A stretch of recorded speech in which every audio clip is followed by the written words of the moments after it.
Welcome to This Explainer. Today, we're doing something a little different. We are going to uncover the hidden operating system governing human life by looking at a biological process that, honestly, most people just mistake for a simple daily habit. We aren't just talking about keeping a diary here. We are investigating a profound, scientifically documented manual override for the human nervous system. Okay, let's dive right into this. 47%. That is the exact amount of time the human mind wanders away from the present moment.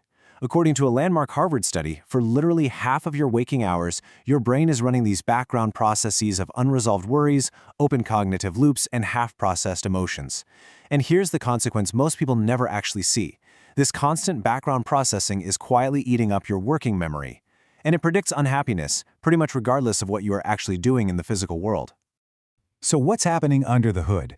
Well, this wandering triggers what neuroscientists call the default mode network. Left on autopilot, this network effectively locks your brain into a circular cycle of obsessive worry and negative self-talk. Biologically, it's characterized by high, unfocused midline alpha and theta electrical activity. Think of it as a chaotic, low idle brainwave state. You know when you sit down to work and it feels like your brain is literally moving through molasses? Yeah, that's not just a metaphor. Your prefrontal cortex is actually running at a reduced capacity because its bandwidth has been hijacked by this internal default state. Which brings us to Section 1, the default mode trap. As Dr. Maureen Salomon over at Harvard Health points out, rumination is like getting stuck in a conversation with yourself.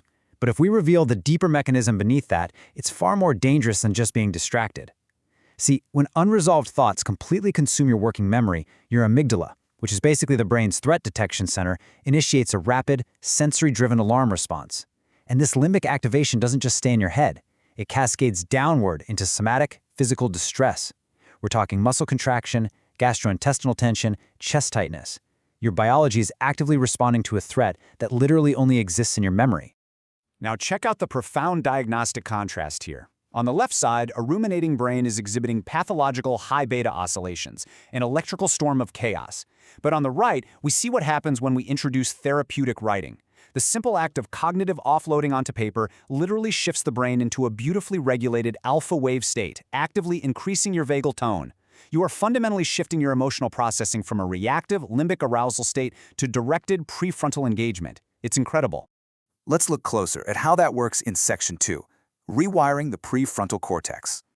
So the crucial takeaway here is that writing acts as a literal neurological extraction tool. Through this mechanism of cognitive offloading, you are externalizing intrusive thoughts onto a physical record. And here is where it gets truly fascinating. Your brain is incredibly efficient. Once those thoughts are down on the page, the brain starts treating that physical piece of paper as an external memory store. Meaning, your dorsolateral prefrontal cortex can suddenly release those working memory slots that were previously consumed by all that distressing material. Midline high beta oscillations decrease, bringing structure to a chaotic inner state. Your brain finally realizes it doesn't have to juggle those uncompleted loops internally anymore. Moving on to Section 3, neuroscience of handwriting. Now I know what you might be wondering. In our hyper-digital age, does typing out your frustrations on a laptop achieve the exact same biological neuroplasticity? I mean, it's the most common question asked when discussing therapeutic journaling. Does the convenience of a keyboard rival the biological impact of actual ink on paper?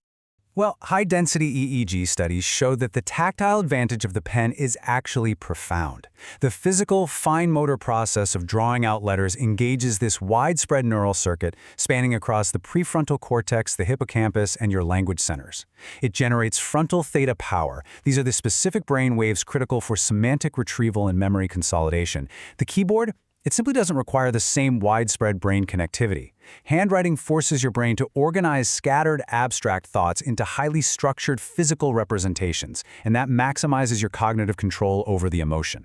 Which leads us to the physiological impact in Section 4, healing the physical body. When you write, you're engaging in what researchers call coherent narrative construction. You are literally making meaning out of chaos. And as this narrative construction takes over, your hypothalamic pituitary adrenal axis, or your HPA axis, actually calms down. Clinical research demonstrates that this specific practice rapidly reduces toxic levels of cortisol, which is our primary stress hormone, by an astonishing 23%. 23%, just from putting pen to paper. And this biological ripple effect creates some truly stunning physiological outcomes. Documented reviews of expressive writing show that just 20 minutes of writing over a few days led to 47% fewer stress-related doctor visits. That's massive. Blood pressure dropped by an average of 10 to 15 points. Immune system functioning improved, showing a significantly higher antibody response, and they even saw enhanced liver detoxification markers. This proves that emotional coherence directly reverses the chronic stress response that constantly undermines our immune and organ systems. The way you process your thoughts literally changes the trajectory of your physical aging and cellular health. So how do we harness this? Let's look at Section 5, the Pennebaker Protocol. Developed by pioneering psychologist James Pennebaker, this structured protocol forces you to re-narrativize your experience. The rules are incredibly simple, but biologically, they're profound. First, you write continuously for 15 to 20 minutes. Second, you repeat this process for 3 to 4 consecutive days. Third, you've got to explore your absolute deepest thoughts and feelings about an emotional upheaval. And finally, and this is crucial, do not worry about grammar, spelling, or structure. If you freeze up and stop writing, just repeat what you've already written until the time is up. This exact process dislodges stuck emotional patterns, stimulating neuroplastic growth by forcing that prefrontal cortex to activate and regulate the amygdala. But we can actually optimize this even further. Recent clinical research published in Frontiers in Psychology tested an acceptance-enhanced version of this protocol. The data showed that actively adopting an attitude of acceptance toward your distressing emotions while you write, rather than, judging yourself for having them, significantly amplifies the reduction in depressive symptoms. It encourages a much deeper engagement with the writing process. You aren't just venting, you are openly exploring the terrain of your mind with curiosity, and that creates a safe biological signaling environment for your nervous system to fully process the trauma. As we close out this explainer, I want you to consider this insight from James Pennebaker. Emotional upheavals touch every part of our lives. Writing helps us focus and organize the experience. We've seen today just how interconnected these systems are, how sleep influences hormones, how hormones influence emotions, how emotions drive behavior, and how that behavior ultimately shapes our biology. By simply taking a pen to paper, you are accessing a literal control panel for your autonomic nervous system. So if a simple pen can rewire your prefrontal cortex, drop your cortisol by 23%, and fortify your immune system, what other invisible powers are lying dormant in your own hands, just waiting to be utilized?